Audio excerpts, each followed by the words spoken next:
Mãe, eu tava escrevendo um programa de videoclipe, velho. Isso daí foi no segundo semestre de 2006, essa época aí. Ah, você era novo. Era novo, era um garoto. Ela não era mãe ainda. Não. Ih, ela foi ser mãe uns 2 anos depois. É, por aí, 2008, mais ou menos.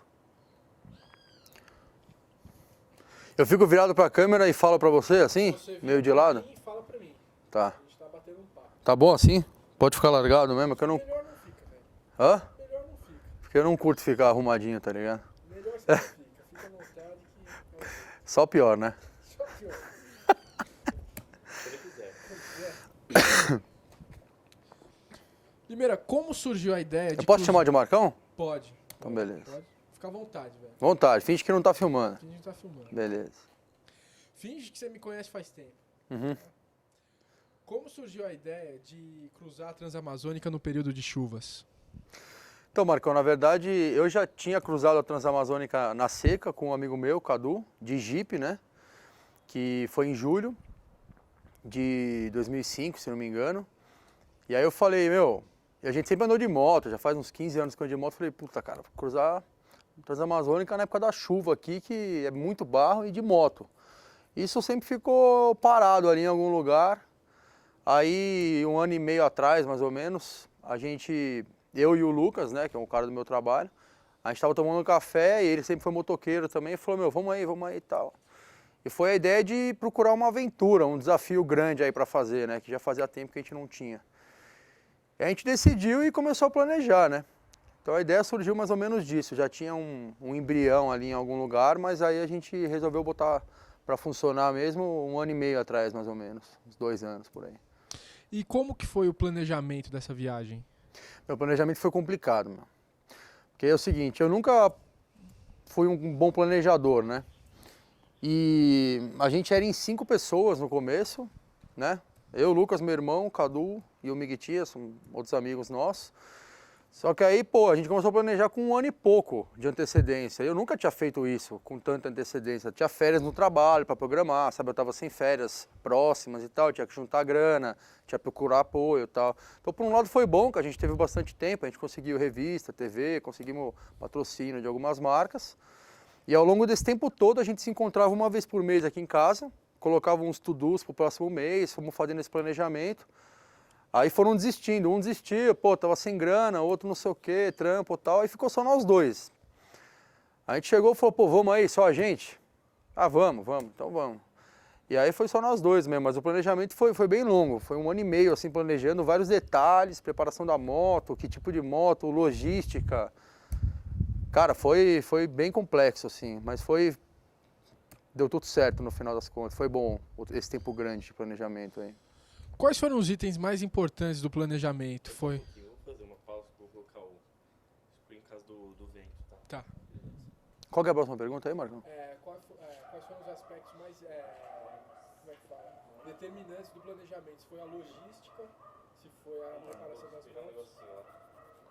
Eu vou mexer lá. Vamos refazer essa primeira pergunta, pode ser? Pode. Só pra não ter diferença.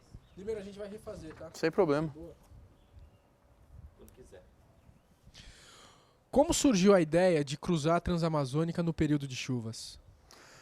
Então, Marcão, na verdade, essa ideia ela já existia bem antes da viagem, né? Eu, em 2005, cruzei a Transamazônica de Jeep, e um Jeep só, eu e um amigo meu, na época da seca, que era julho.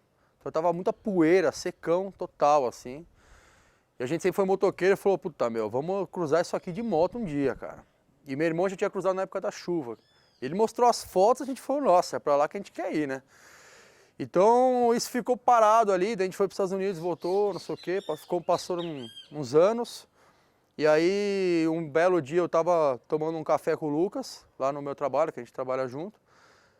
Eu falei para ele desse projeto, a gente comentou, falou, pô, beleza, vamos fazer acontecer então, vamos aí e tal. Isso com quase 2 anos antes da viagem, assim, 1 ano e meio de antecedência. E aí a gente começou a planejar. A ideia basicamente surgiu nesse café aí, num bate-papo num café. Quanto tempo de planejamento foi necessário para fazer essa viagem? Olha, quanto tempo foi necessário, eu não sei, mas a gente teve 1 ano e meio, mais ou menos. E eu nunca fui um bom planejador, assim, né? Então, Eu, particularmente, encontrei uma dificuldade em planejar para 1 ano e meio para frente um negócio que por mim já poderia acontecer logo.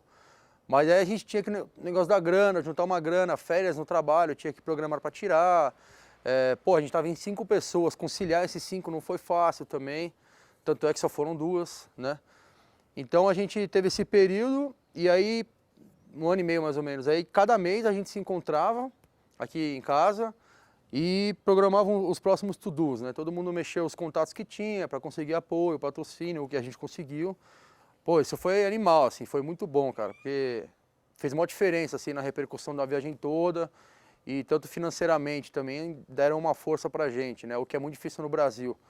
Então esse período de 1 ano e pouco aí foi essencial. Como vocês trabalharam essa relação com os patrocinadores? Então, na verdade a gente já fez muita coisa dessas aí, né? Mas existe uma inexperiência por nossa parte. Isso não dá para negar. Então a gente teve uma dificuldade no approach com os caras, sabe? A gente montou uma apresentação, a gente saiu disparando para veículo de mídia, revista, canal de televisão. Eu comandava de Wake, né? Já tinha vários contatos desse lado de esportes radicais, então eu falei com esse pessoal, eles ajudaram muito. E aí a gente conseguiu uma mídia boa, uma veiculação boa, né? Então isso ajudou a atrair outras pessoas, que ajudaram com manutenção de moto, com peça, com roupa, entendeu? Então é tipo uma bola de neve, quanto mais você consegue, mais vem, sabe? A dificuldade foi nesse começo aí. Mas a gente foi mexendo nos nossos contatos, pô, pedindo apoio de revista, coisa que, pô, pra eles é bom ter uma matéria dessa, assim, diferente, né? Pra TV e tal, como vocês aí. Então, isso foi acontecendo e esses outros apoios viram que, pô, estão acreditando nos moleques aí, pô, então vamos também, sabe? Então a gente conseguiu algumas coisas aí, isso foi bem bom também. Legal. Limeira, que motocicletas vocês usaram e como elas foram preparadas para essa aventura? Essa é uma pergunta boa. A gente usou 2 Honda Tornado 250, né? Por quê? Porque é uma moto relativamente barata, né? Quando a gente quis fazer as viagens, a gente estava sem moto. E aí a gente quis usar essas por quê? Porque elas são de fácil manutenção, só peça nacional, são motos que tem em qualquer esquina, qualquer mecânico sabe mexer em Honda Tornado. E aí a gente comprou 2 Tornado, eu e o Lucas, né? Só que elas tinham que ser bem preparadas para aguentar esse tranco todo sem deixar a gente na mão, né? Porque na Transamazônica, sei lá, se a gente ia encontrar algum mecânico, alguma coisa se precisasse, né?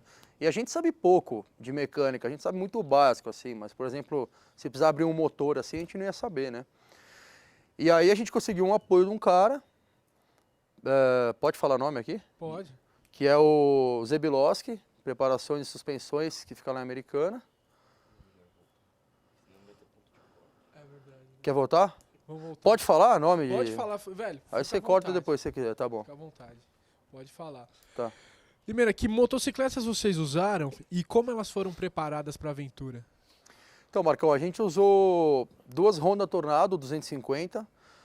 Uma coisa que a gente tinha em mente era que a gente tinha que ir com a mesma moto, né? Porque para peça reserva, por exemplo, cabo de embreagem, dificilmente 2 iam estourar. Então a gente levava um só e era o mesmo para as 2 motos, entendeu?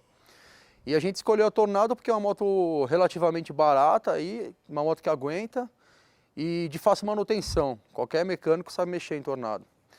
E aí a gente comprou 2 Tornados e a gente precisava de um lugar para preparar elas, porque a Tornado original não aguenta, né? E aí a gente conseguiu o apoio de uma oficina lá americana, que chama Zebiloski Preparações e Suspensões, que é do seu Zebiloski. O cara é extremamente experiente nesse setor aí off-road, sabe tudo também, mexe com suspensão de moto off-road há 30 anos, sei lá. E, pô, levamos as motos pra lá, ficou uns 2 meses as motos, cara, lá. Aí troquei pistão da minha, preparamos as suspensões, porque você tem um peso, né, mas daí você com a roupa de moto, bagagem, água, ferramenta, gasolina reserva, a moto fica bem pesada. Então a suspensão não pode estourar, tem que aguentar, não pode dar final de curso, sabe, bater. Tem trecho que tem muita raiz de árvore, então para ficar menos impactante para o teu corpo, para o braço, para a coluna, tem que preparar a suspensão, relação, corrente. A gente basicamente refez a moto inteira, assim, elas ficaram, pô, outra moto, a gente refez tudo praticamente. Limeira, quantos quilômetros vocês percorreram e quantos estados vocês cruzaram? Olha, a gente rodou quase 6.000 quilômetros até São Paulo, né? Mas de Transamazônica deu uns 2.800 mais ou menos quilômetros. A gente saiu de Rondônia, aí a gente pegou um avião até Rondônia, pegamos um táxi até o Humaitá, que é no estado do Amazonas, onde começa a Transamazônica, né? Aí rodamos até o Pará, fomos para a Terra do Chão, voltamos. Aí ela acaba no Pará mesmo, esse trecho de Transamazônica de terra. Daí a gente desceu por Tocantins, Goiás, aí passamos por Brasília, Minas Gerais e São Paulo. Então daí uma boa parte, eu não sei quantos, mas uns 6 estados brasileiros, mais ou menos. E qual a condição da Transamazônica? Olha, quando eu fui lá, há alguns anos, sei lá, acho que foi em 2005 mais ou menos, ela estava pior do que a gente encontrou agora, né? Essa pergunta ela é delicada, porque exige muita política, informações que os locais passavam pra gente, né? Tipo, pô, ano de eleição, os caras arrumam a estrada, cara. Então ela estava muito melhor do que a gente achava, né? E por acaso também esse ano não choveu muito lá. Então a gente pegou menos barro assim do que a gente achou que a gente ia pegar. Então tava esburacada, tava claro, mas passaram uma máquina, jogaram cascalho onde tinha muita água, muito barro. Então tava melhor do que a gente esperava. Sinceramente, ela tava bem melhor assim. Saquei. Ô, Limeira, eu queria que você falasse um pouco da infraestrutura no caminho, né? O que tem ao redor da estrada, serviços e também sobre as cidades que vocês passaram nessa travessia.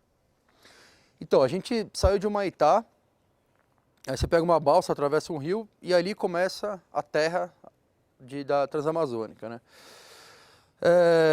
Estrutura tem mais do que as pessoas pensam. A Transamazônica é um lugar habitado, né? Apesar de não parecer.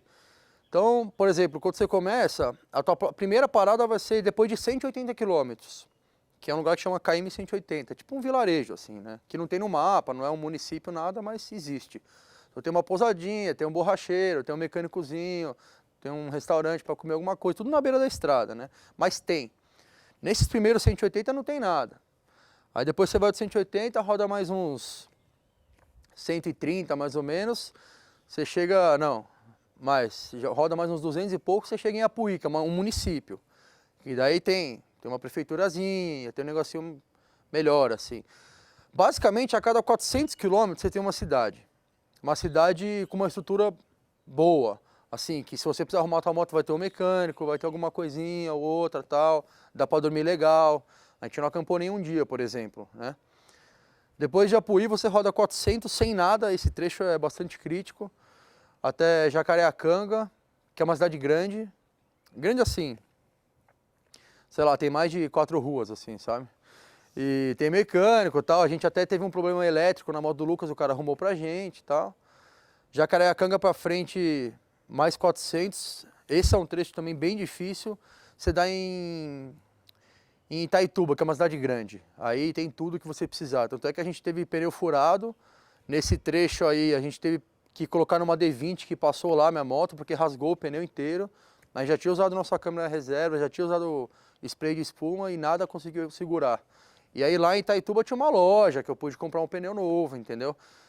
Então tem até uma certa estrutura, vai. Se você estiver preparado para rodar 400 quilômetros sem nada, você consegue não acampar, entendeu? Você não precisa dormir no mato, se você não quiser, você não precisa fazer nada disso, entendeu? Tem uma estrutura maior do que as pessoas imaginam, assim. E aí de Itaituba para frente, que é mais 1.000, mais ou menos, até acabar, até Marabá, tem várias cidades pequenininhas, com uma distância menor entre uma e outra, tipo 90 quilômetros, 100 quilômetros, aparece ali um vilarejo, uma cidade que dá para dormir se precisar, já é um lugar mais populoso, assim, entendeu? Saquei. Mas se você precisar de um hospital, de uma cirurgia, alguma coisa, não esquece, não tem, você não tem saída. Quando você entra na Transamazônica, ou você vai até o final, que são 1.000 quilômetros, ou você volta, não tem saída de terra, entendeu? Só de barco ou aéreo, né? Certo. Vocês passaram por quilombos ou aldeias indígenas? Se a gente passou, foi, acho que a experiência mais legal da viagem foi esse contato com o pessoal local, assim, além claro, da adrenalina, do off-road, né, da trilha e tal. E a gente passou numa aldeia que chamava... na verdade é uma comunidade, né, que chama São Luís do Tapajós, que é um lugar que nessa época do ano só chega de barco. E a gente foi perguntando e tal, daí falaram, pô, entra ali à direita na Dona Esmeralda. É assim, né, as indicações. A gente foi lá, tinha essa comunidade que chama Comunidade Raiol, dessa Dona Esmeralda Raiol. É na beira do rio, na beira do Tapajós, assim, umas 10 famílias moram lá, casinha de barro e tal. E essa comunidade foi fundada pela bisavó dessa Esmeralda, que é uma senhora já, de uns 70 e poucos anos. Então tem toda a criançada, assim, daí a gente conheceu um cara, o seu Chico, que levou a gente de barco para essa comunidade indígena que chama São Luís do Tapajós. A gente passou o dia inteiro lá com eles, conhecemos o professor Isaías, que está no vídeo também, que é um índio puro, casado com uma índia. Ele dá aula do idioma deles lá para molecada e tal. Foi bastante interessante. O pessoal olhava pra gente como se a gente fosse astronauta, assim, né? Chegando com aquelas botas de moto e tal. Foi da hora, foi bem legal. Vocês despertaram o interesse desse pessoal local? Bastante. Tanto é que, principalmente por como a gente estava filmando, sabe, a viagem, eles vinham, tipo, eles queriam falar com a gente filmou vários depoimentos do pessoal local, assim, a gente tentou basear a viagem, principalmente o DVD, num paralelo. Um era o off-road, a adrenalina ali, as motos, o barro, e o outro era a situação social da Transamazônica, que todo mundo fala, mas ninguém conhece, né? Então a gente tentou mostrar um pouco de cada, sabe? Que tipo de gente tem ali? Tipo, essas coisas. Tem de tudo, Marcão, é difícil falar. Mas pessoal, tem gente, você conhece pessoas que nunca viram um carro na vida, que nunca viram asfalto, sabe? Que o sonho do cara é ser taxista daquela cidade ali, entendeu? E ele é feliz assim, sabe? Então, tem todo tipo de gente, tem bastante terra grilada, sabe? Ele tem bastante sujeira, assim, nesse sentido também, multa de IBAMA, desmatamento, isso tudo você vê, sabe? Quando eu fui na Transamazônica 5, 4 anos atrás, ela era uma. Hoje, em 2010, ela era totalmente outra. Em 4 anos, pô, sabe? Você já viu bastante parte desmatada que eu não tinha visto.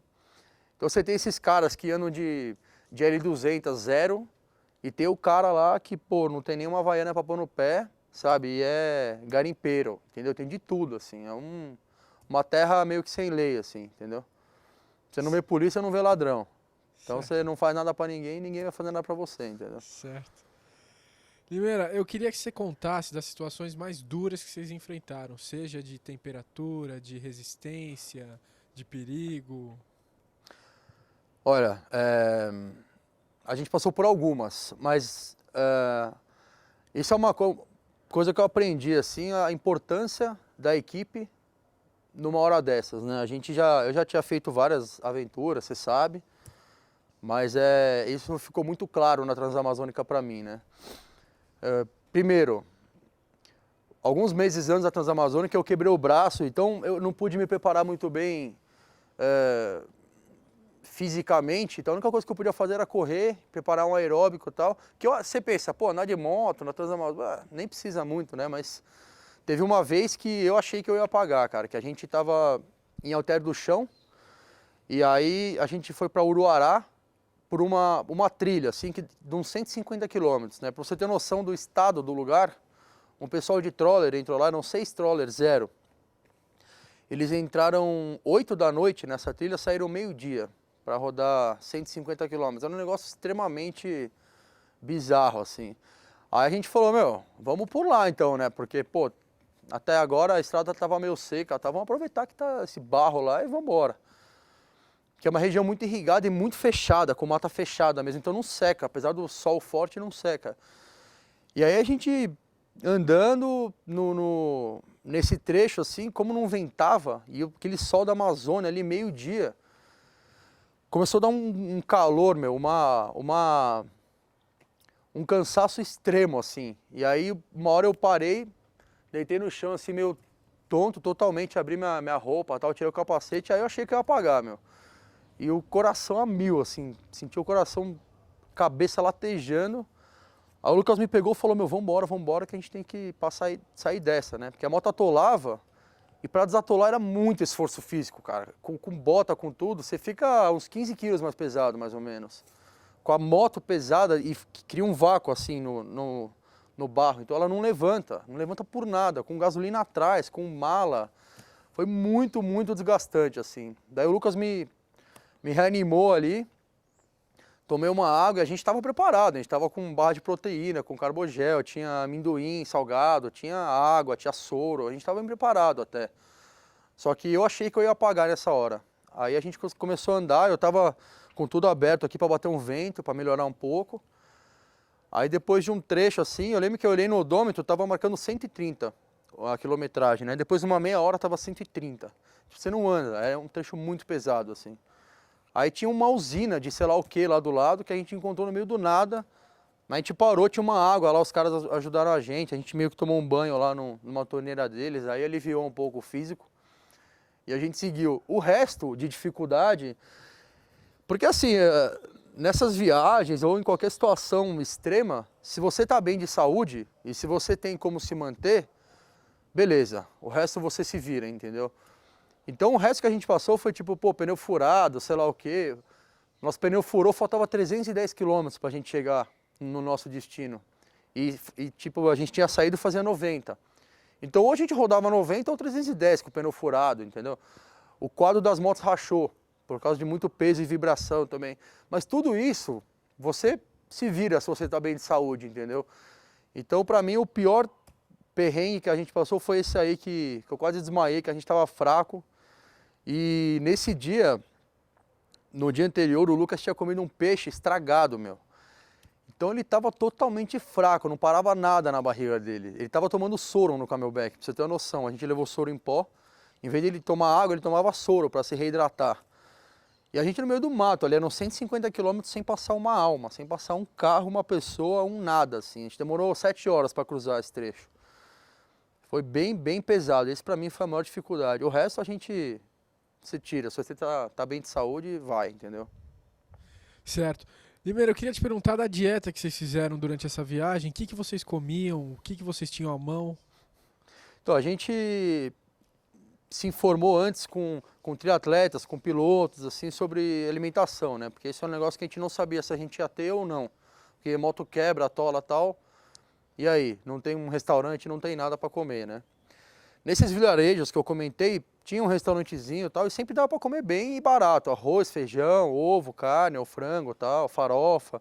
Então nesses lugares a gente comia bem, tomava café da manhã bem também e jantava. Só que durante, você tomou café da manhã, você saiu. Você não sabe se você vai almoçar, se saiu 8 horas da manhã, se você vai almoçar meio-dia ou se você vai almoçar às 6 da tarde, quando você encontrar alguma coisa, né?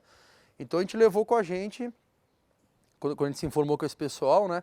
A gente levou 2 caixas de barra de proteína, 2 caixas de carbogel, que é carboidrato, né? A gente levou amendoim, que é salgado, 2 litros e meio, não, tinha mais, tinha acho que uns 4 litros por moto de água potável, tinha esse soro aí para caso alguém passasse mal. Então a gente estava bem alimentado, assim, mas a gente evitava usar a nossa comida, né? Se a gente, para ir, sei lá, para salvar, vai que a gente precisasse dormir no meio do mato 2 dias sem ninguém ver a gente lá. Então a gente tinha um backup, entendeu? Então, mas também por outro lado, para você não ficar fraco, em vez de você esperar ficar fraco para comer, você come antes, né? Então a cada 1 hora, mais ou menos, 1 hora e meia, a gente comia uma barrinha, ou dividia uma, tomava água sempre no Camelback, a gente estava sempre bem hidratado, o que é totalmente essencial, porque o calor lá é muito forte, né? Quando a gente chegou lá, estava mais de 40 graus. Para você colocar aquela roupa de moto e pegar um trecho que você não anda, que não bate vento, você perde muito, muito líquido, né? Você tomava uns 3 litros de água por dia, durante o dia, tranquilo. 3, 4 litros, entendeu? Caramba. É. Limeira, vocês montaram um blog para divulgar o projeto da viagem de vocês. Eu queria que você falasse um pouco sobre esse blog. A gente montou esse blog, na verdade, mais para compartilhar com os nossos amigos como é que era isso, com o pessoal do trabalho, tal, com os nossos parentes, mas na verdade ele começou a crescer e virar um negócio meio profissional, assim. Quando a gente começou a conseguir esses apoios, esses patrocínios, a gente começou a ter que meio que mudar um pouco o escopo do negócio, né? Daí a gente contratou um cara para fazer um site, e nesse site, que é transamazonica2010.com.br, tem lá o contato, fale conosco, e tem o blog, tem o link das empresas que apoiaram e tal. Aí nesse blog era o seguinte, todo final de dia por incrível que pareça, nessas cidades que a gente parava, conseguia pegar um pouco do celular ali, ou quando não pegava, que foi acho que uma vez só que não pegava, eu liguei para o nosso gerente lá, para o nosso team manager lá, que fez o site, que ajudou a gente pra caramba e tal. E eu dava as notícias para ele, ou escrevia em SMS, mandava para ele, e ele atualizava. A gente não tinha contato com a internet, né? Apesar de que em alguns lugares que a gente parou até tinha um computador lá, mas a gente não fazia isso. Então eu mandava para ele e ele que fazia tudo, o resto eu não sabia de nada. Aí quando a gente voltou, que ele me falou, teve mais de 1000 visitas, pô. Aí ele mandava de volta pra gente o comentário da galera, sabe? Tipo, dando uma força pra gente, foi animal, assim, foi da hora o blog. Isso que eu ia te perguntar, como é que vocês atualizavam no meio da selva? Então, quando pegava um sinal, eu já deixava escrito algum textinho no meu celular e aí eu enviava para esse cara, que era o Gui, que ajudou muito a gente, e ele colocava online e toda vez que ele colocava no ar, ele mandava um e-mail para todo mundo avisando que tinha atualização. E no final das contas, a gente conseguiu fazer uma atualização por dia na Transamazônica. Então o pessoal daqui, tipo, viajava junto, assim, torcia junto. Pô, quando rachou o quadro das motos, foi que a gente mandou umas fotos do cara soldando ali, sabe, o quadro. Pô, foi da hora, assim, essa força que o pessoal dava pra gente foi animal, foi essencial, assim. Bacana. Limeira, a última. Que lições de vida você tirou de uma viagem a uma realidade tão diferente da sua? Olha, primeira lição é equipe. Isso é fundamental. Se você não tiver com uma pessoa que tá na mesma pegada, no mesmo espírito que você, não vai, não rola. Do mesmo jeito que você vai para um fim de semana na praia com alguém que não bate, você já quer ir embora, você imagina fazer uma dessa, né? De 20 dias, todo dia dormindo junto, acordando junto e passando por situações extremas.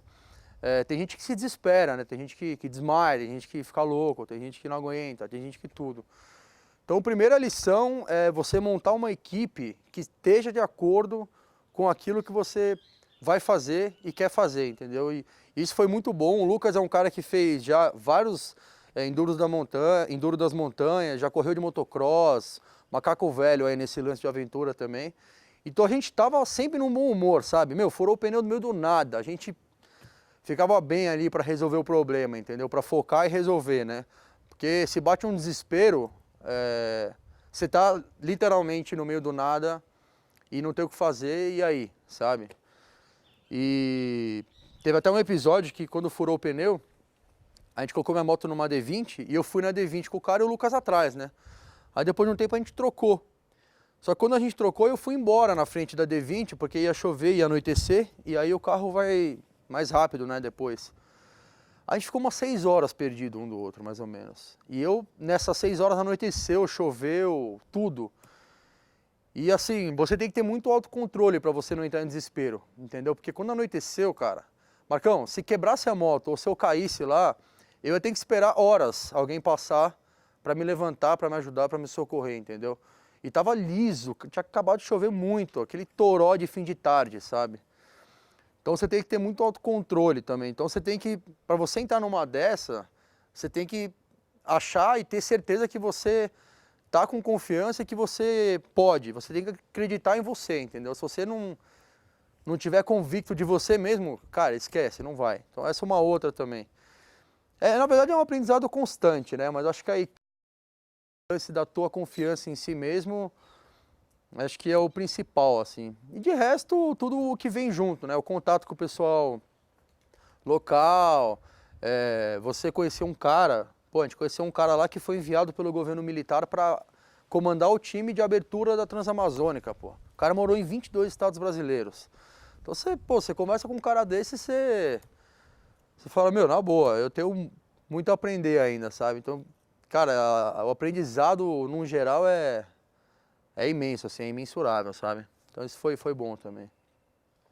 Bacana, é isso aí, Limeira. É isso, acho que tá beleza. Acho que, cara, a mensagem que tem que passar é essa, sabe? Do paralelo, a gente fazer o que a gente curte de moto ali, de comer barro todo dia, pô, poeirão na cara, você vai ver o vídeo. E conhecer esse pessoal local aqui. Cara, a Transamazônica é um outro Brasil dentro do nosso Brasil, sabe? Você conhece nego lá que, nossa, você acha que não existe, sabe? É piada, meu, é muito engraçado, assim. Mas é da hora, foi isso aí. Maravilha. Beleza? Beleza. Quer pegar umas imagens só dele É conversando? uma boa, né? Então vamos trocando ideia. Pegar uns insertzinhos. Agora ele vai estar pegando uns insertzinhos pra gente usar na matéria quando o repórter estiver gravando a locução, né? Outra coisa que eu achei legal falar também, que Mas peraí, você deixa eles gravando isso daí? Ou só Deixa vai- gravando, Ah, deixa gravando. mas Que- só pega só Mas pega- vai pegando os inserts. Vai Tá. pegando os inserts. que a gente teve contato com um cara lá que era o seu Raimundo, que ele é o guarda do Parque Nacional da Amazônia, né? E nesse dia que eu fiquei 6 horas perdido, eu cheguei lá e falei, pô, eu sou amigo do Marcelo Gaia, que é um cara que me indicou pro seu Raimundo. Ele falou, puta, cara, entra aí, fica tranquilo. Numa situação ali de tensão, fazia 6 horas já que eu tava perdido do Luqueta. E não sabia se eu ia encontrar com ele, não sabia onde era a próxima cidade, eu não sabia se eu tinha grande, teu amigo tá bem, não se preocupa, não volta pra estrada essa hora, já era umas 10 e pouco da noite, porque eles se viram lá, sabe, o pessoal da D20, então fica tranquilo, esse cara, assim, puta receptividade, o cara, foi quando a gente foi lá na comunidade da Dona Esmeralda Arraiol, assim, então, cara, o pessoal lá é muito mais puro, parece, sabe, tipo, não tem muita... Não sei, parece que não tem muita maldade, assim, entendeu? Várias pessoas convidaram, 9 horas da noite já, que a gente cruzou o Tapajós ali, uns 20 minutos no barquinho, meu, não tinha farol, não tinha nada. Tinha uma lanterninha que o cara ia piscando só, assim, foi animal, assim, a experiência. Pra gente que eles iam pescar, entendeu? Mó paz, assim, sabe? Nem conhecia a gente, entendeu? Só que nesse dia o Lucas tinha caído de moto, e aí ele machucou o peito, tava bem dolorido, e a gente achou melhor voltar pra cidade lá, porque tinha mais infraestrutura, se precisasse, né? Você não... Eu vi que tinha aí uma pergunta de dificuldade, Mas você já. que foi aquela da saúde que eu falei, né? É, porque eu não comentei desse tomo, mas não, acho que não tem problema, não. A minha. Ah, tá, que você ia fazer em sequência, né? Mas você já respondeu, já tá dentro. É. Depois eu vou fatiar aqui que eu quero. Tá, porque esse negócio de todo mundo fala, pô, vocês não se acidentaram lá? A gente caiu algumas vezes, mas muito menos do que eu achei que a gente ia cair, entendeu? E nenhum acidente tenso. Não, nenhum acidente tem. Só o Lucas ficou com essa dor no peito. Fazendo um freela pra empresa do Celso, do Marcelo. Sei, aquela digital, sei lá o que lá. E era uma agência de viagens, né, que promovia cursos, tem esse nome, mas promovia cursos de capacitação. Ela promove cursos de capacitação para você trabalhar nesse setor de turismo. Ah, legal. Né, é um negócio bacana, tal, ficar, inclusive a sede deles fica no Terraço Itália. Aham. Uma galera, não foi no meio do ano, né? Outubro. Foi em outubro. É. E a gente entrevistou os alunos que estavam tendo. Aí, esse ano, no começo do ano, a gente entrevistou, tinha morrido. E tinha um vídeo em memória dele lá, né? E foi imagem captada por ele, da entrevista que eu tava fazendo. Tava a esposa do cara, tava a irmã, É. o pai, a mãe, O pai e a mãe, é isso mesmo. a irmã, a E gatinha. a irmã também gatinha. Divertimento mesmo, porque ele gosta de moto. E aí, Meu, o Marcão, é o mesmo caso da gente, cara. Tipo, a gente já tinha ouvido o que acontecem, mas a gente se preparou tanto, cara. E você já tinha mais experiência do que o cara, pelo que eu entendi, porque o cara não manjava. Um cara que não tem experiência, que eu te falei. Cara, eu já vi nego se desesperar em trilha, pô. O cara entrou em desespero, cara, porque ele tava sem água. Estacionamento de shopping, velho. Não, mas é sério, bate um pânico mesmo, entendeu? Era um moleque numa primeira trilha dele, aí ele caiu, tava muito calor também. Cara, o moleque entrou em parafuso, cara. A gente teve que botar o moleque dentro de um Jeep que apareceu e um outro cara voltou tocando a moto dele, porque o cara travou. E você não pode travar no meio da Transamazônica, entendeu? Tipo, você não pode, cara. Provavelmente, não sei aí o caso do cara, foi uma fatalidade, mas... Não, dele foi algum acidente que... pegou ele indo na estrada. Sei que foi, velho. Morreu lá, o corpo veio de avião pra São Paulo. É. Puta que pariu. Foi foda. Aí foi foda, porque a gente gravou em outubro e entrevistou o cara. As pessoas, ele inclusive... Ele falou que tava indo? Falou pra vocês Não, que não tava falou indo? que tava indo nada, mas ele era curioso, ele queria saber quando que ia gravar, quando que ia veicular, como é que era, né? Ele explicou que era um vídeo institucional da empresa e tal. Puta, cara.